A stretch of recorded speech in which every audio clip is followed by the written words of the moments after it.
हे guys welcome to my new blog. मी आज आता चालू होतो क्लासला, पण जाता जाता म्हटलं गाडी थोडी पुसून घेऊ.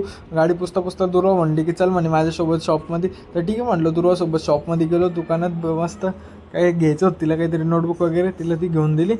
मग आता इथं क्लासला आलो, तिला घरी सोडलं. मग क्लासला आलो. क्लासला आले, सूरजभाई भेटले, यासोबत थोडे गप्पा वगैरे केला. मग सूरजभाई बोलले की चल म्हणे माझ्यासोबत प्रॅक्टिस करायला जायचं म्हणे, आम्हाला उद्या आमची मॅच आहे म्हणे अरेनाची. तर ठीक आहे म्हटलं, तर प्रॅक्टिसला जाऊ. मग प्रॅक्टिसला गेलो, टर्फला आलो. आपण काय मस्त डॅशिंग उभा राहिलो एका साईडला, बघू म्हटलं यांची काय येतं का नाही, यांना खेळतं आपल्याला लक्ष देणं ना. ट्रेनर होतो बाबा मी यांचं, आता काय बोलू.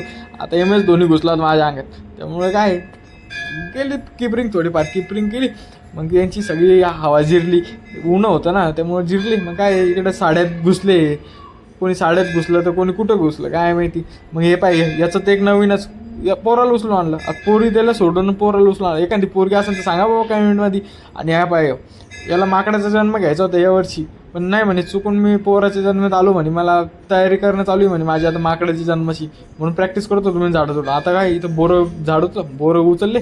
म्हटलं आता तयार पुन्हा जाऊ टर्फला. घुसलो म्हटलं एखादा बॉल खेळून पाहू, पण बॉल फुटायची भीती वाटत होती. असा बॉल मारला आणि ती नेट फाटून गेलं नाही का, ती वरचं सगळं झालं. मग घरी जायला गेलो, चिप्स वगैरे घेतले. म्हटलं आता घरी जाऊ. ब्लॉग आवडले असेल तर लाईक, शेअर आणि फॉलो करायला विसरू नका. भेटूया नेक्स्ट ब्लॉगमध्ये. हर हर महादेव.